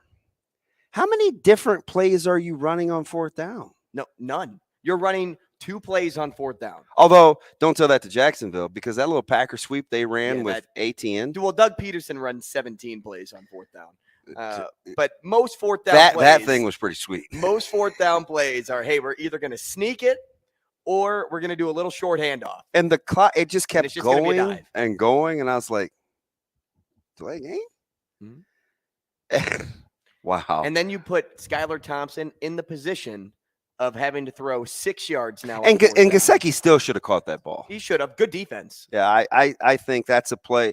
When you have a your backup quarterback, or in their case, their third string quarterback, everybody else has got to up their game. And there were a couple of balls yesterday in the last 3 or 4 series of that game that I thought Miami, everybody not named Tyreek Hill, and Waddle had the tough one on the sidelines, but like you got to help your QB out too in that one. Like and Gesicki's capable. I mean, he's made some circus catches. I think he's a stud. But did the Bills just try and give that game away? It's just weird play calling. I mean, with the drop passes, the timeout, the weird play Speaking calling. of timeout in the challenge, you think, letting Miami come back. You think Mike McDaniel wants one of those back? You would think. Man. And you just had the sense. I don't know if you felt like that at 34-24. At 34-24, like, did I think that wasting a couple timeouts was going to cost him? I don't think so, but probably it Did came. you think Mike McDaniel looked like, when you watched him do his presser, didn't it look like he just got done finishing bawling his eyes out? I mean, he's emotional. I love Mike McDaniel. He was standing there behind his glasses. I like the fact he's different. Red-eyed. I think, yeah, and I think he's emotional. And plus, only those guys in that locker room and that staff know just how hard the last month was for that football team. I mean, nothing went their way. You're under scrutiny. You've got one of your quarterback may not play again. Like I think they were besieged by injuries. I just think that team had kind of been through the ringer emotionally together. And so I think the culmination of that, like, weighs on him. And you watch him, like, his little clips, I'm usually always tweeting out something, or it's being sent to me because, like I said, I got another Dolphins fan, Lance Balk Dog, and Lincoln's a big Dolphins fan. I like Mike McDaniel. I like his vibe. I like his pressers. It probably just hit him. He's got charisma. It probably just hit him. You know, plus he's not – some of those guys are older than him. You know, I would also venture to think, too, if we furthered this point, that because they weren't predicted to win, because he didn't have his best quarterback on the football field at the time that could have given them a chance to win that football game, they got so close, so he wanted it even more. Yeah. He's just a young guy, too. My man was born in 83. Do you know when I was born? It's like Dan Marino's big time year. Marino's on the sidelines, right? He's cheering on the Dolphins. And Mike was like, man, when you were putting up prolific, unheard of numbers, man, I was fresh out in the womb. Aurora, I Colorado's just opened my eyes. What were you going to ask me that Sam brought up? Oh, and we'll continue the conversation, too. It was in regards. Yeah, now we're up against Shane. We're always up against time. Fix the clock, man. He had mentioned what kind of supporting cast it would take or what would need to be in place to get a guy like Dylan Raiola. And when he said that, I actually thought the latter. I thought if you get a guy like Dylan Raiola, you could get what some kind studs. of supporting class you could build around him. But he would have to be the spearhead of that build. You don't just get 5 stars into your program unless they're legacies, right? I mean, and we've seen a couple of legacies come through Nebraska in the last 15, 20 years. But they've been impact players. Like, they're good. They're really good players. But you don't get a quarterback, a 5-star quarterback, just out of nowhere. You have to have some type of program that built that wins. Well, there's only a handful every year. And there's only right? a handful. So if you can grab him as a legacy, and you can build around him, because once you get 1 5-star, especially at the quarterback position, you could get 7, right? If that's probably a little high, but I get the point, right? I mean, whether it's guys that he's camped with, guys that he's seen on the recruiting circuit, he's probably, because recruits develop relationships with other recruits because you see them in other places. He probably could text a couple of guys. And that's kind of what I'm getting at here is I don't think it starts with building the supporting cast. I think it starts getting somebody in that high profile position, which is quarterback, and seeing what you can do from there. The easiest place if you want to build it up to get somebody build and they will come, it's building it through the offensive line. Mm-hmm. Because if that offensive line is solid, that's attractive to QBs, then I think you can get the skill. So if I had to pick one of the three that I would try to do, I'd build the inside, then try to get the 5-star, then get the receivers. We'll keep the conversation going next.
Rogers and Benning will be back in 3 minutes.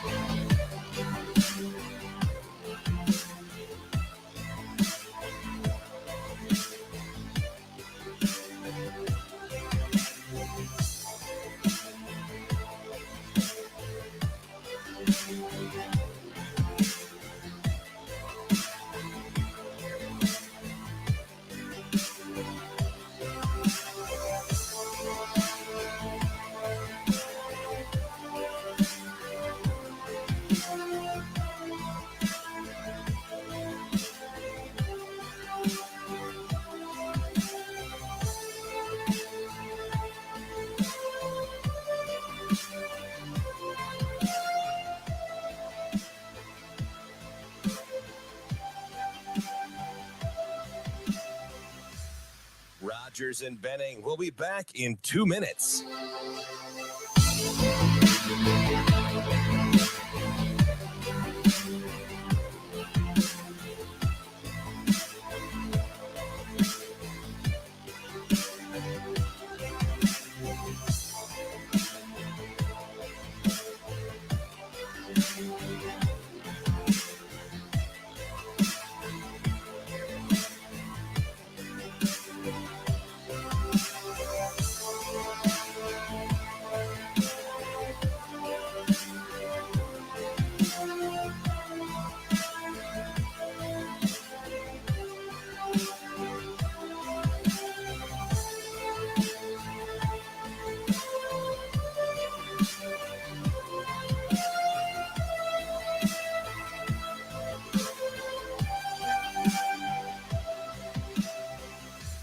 Rogers and Benning will be back in 1 minute.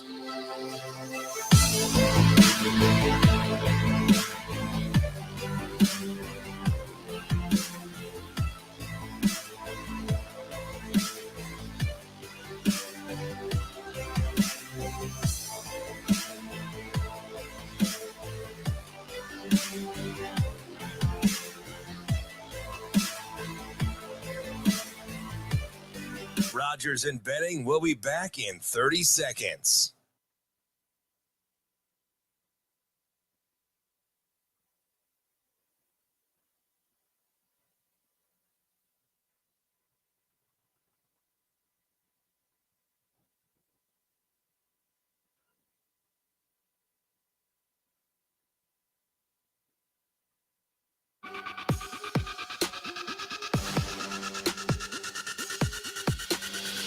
Coffee and Cream with Rogers and Benning on Hail Varsity Radio.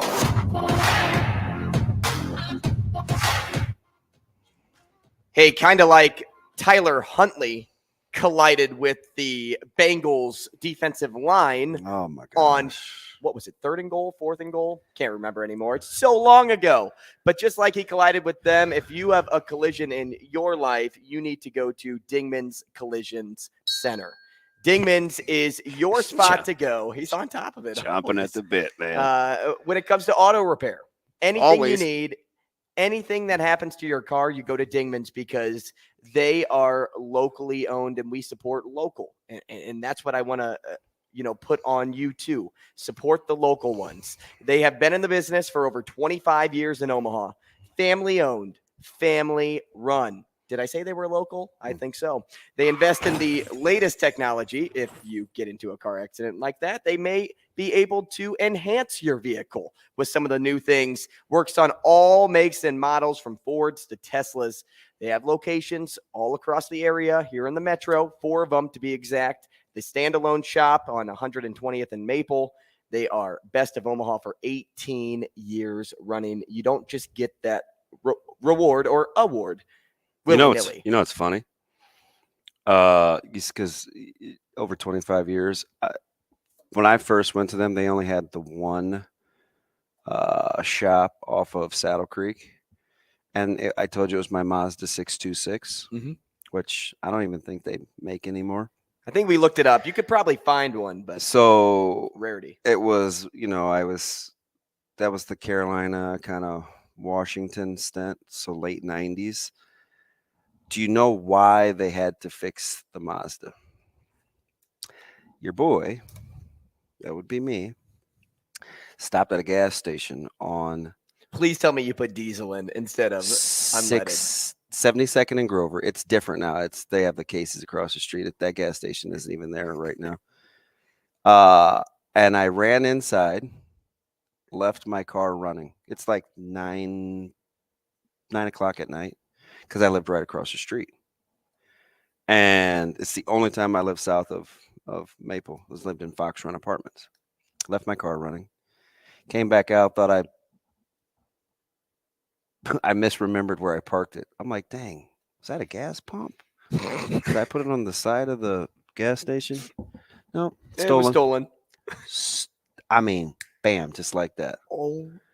And when you got the vehicle back, what did it look like? It wasn't terrible. It was the front right end. They had ran into something, but do you know where I found it?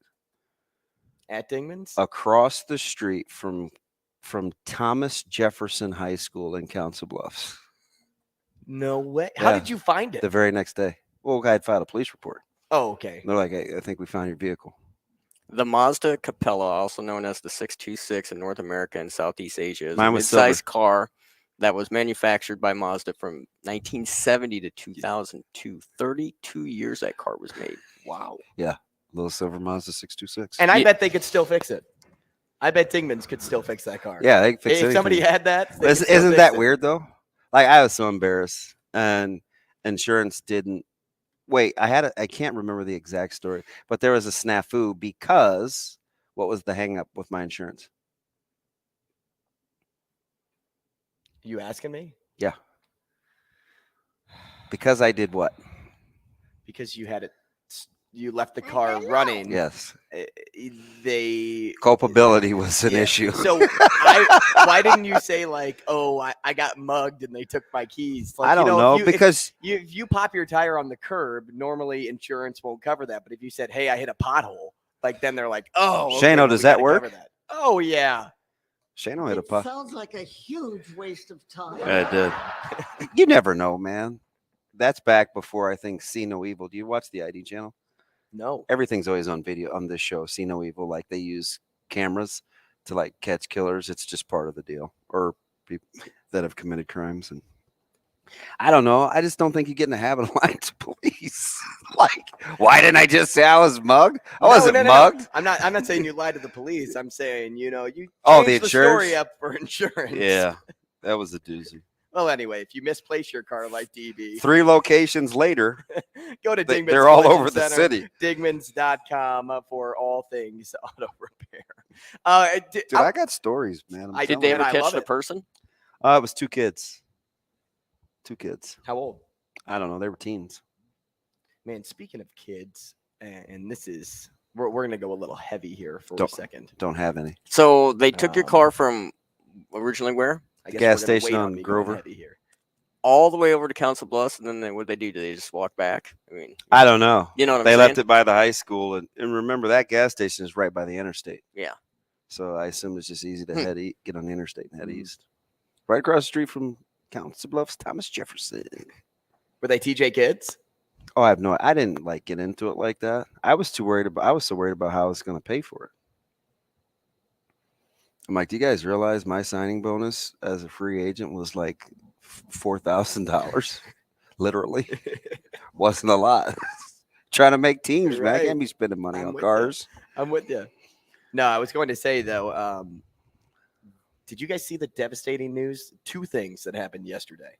I know where you're going with this, I think. First one, Georgia football player Devin Willock, excuse me, and recruiting staff member Chandler LaCroix were killed in a car wreck after the Bulldogs celebrated their national championship parade.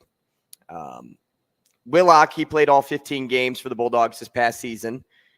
He had victories against Tennessee and Kentucky. LaCroix, she had worked as a recruiting analyst at Georgia since May of 2021.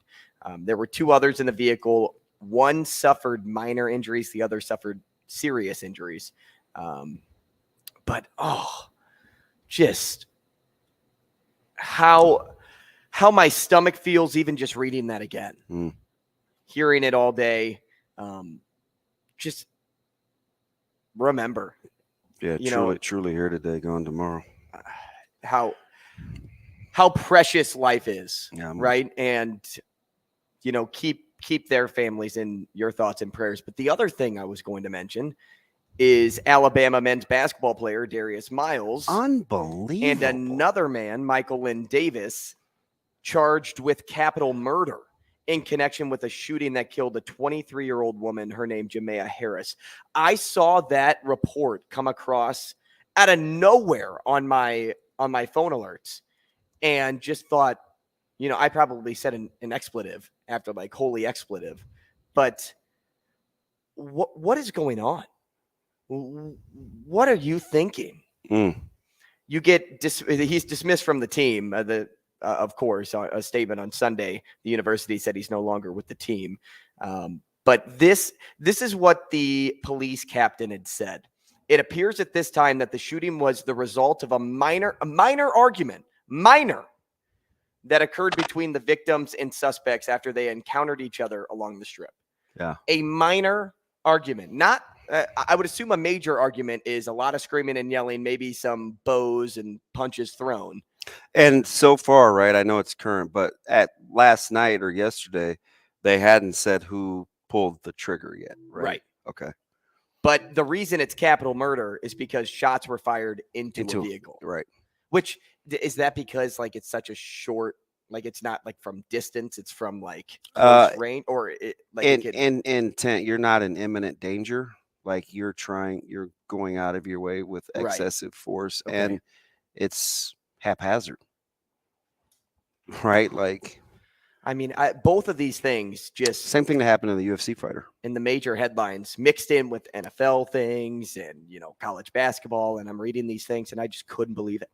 Could not believe that something like this could happen on both ends of the spectrum, nearly around the same time. Pretty crazy. We'll get into a lot more conversation on Morning Dump today. You can go over to Hurrdat Sports to listen to that. But going back to our poll question of today, to kind of come full circle with how we start the show and how we end, even though we started the show all over the place today. But like I said, it's the weekend. We get into a lot of things, and we hope you had fun with us along the way. But the poll question of the day, which I never end up retweeting on my own page, and that always gets me in trouble. You get distracted, dude. I start. It's okay. Was if Brock Purdy wins a Super Bowl, should the NFL do away with Mr. Irrelevant or rename it? 66.7% of the audience said rename it. 33.3% said do away. And I missed the mark, according to DB, by not putting keep. No, I said what I would have said. Right, but that's it. But I missed the mark because that was a great point. I don't know. should have said keep it the same. Listen, don't get in the habit of doing something just because I said I think it's a good. I need balance. It was a good Right? take, and I'm going to credit you for your takes. I need somebody to provide me with some balance. You know, in fact, I would never pawn off your words as my own, ever. I see what you did there. That is so childish. That I just float ideas, and sometimes people take it and run with it and call it their own. You know, I'm not mad. There's plenty that we'll still get to the rest of the weekend. I mean, we talked a little Nebraska men's basketball with Sam McKewon. We can touch more on that. Creighton women win again. The Nebraska women's basketball team is in the heap of Big Ten play. I think I saw Matty DeMarinis tweet this from White and Blue Review. He's like the net king. So I think respectively, they're both 24th in net rankings and second and third in terms of strength of schedule. Mm-hmm. Yep. Like playing on right. And I get that with Flan because that happens to him a lot because they schedule their non-con. We talked about this on the show. Such competitive teams in the area, right? Yes. And you look at it kind of on paper and you're like, oh, this will be kind of a gimme. No, those programs are really, really good because he has such good relationships with those coaches. So the non-con for them is tough. And we knew Creighton's this year was a grind because of the 2 tournaments they played in and very few off days in between, but second and third respectively in their strength of schedules. Right. We'll talk CJ Stroud and him yet to declare for the NFL draft. And if he does come back out of nowhere, what that means for the Big Ten next year. And maybe the NFL draft this year. Who's the best quarterback coming back? Mm-hmm. All that and more on Morning Dump. But thanks for joining us on the show. We'll see you tomorrow.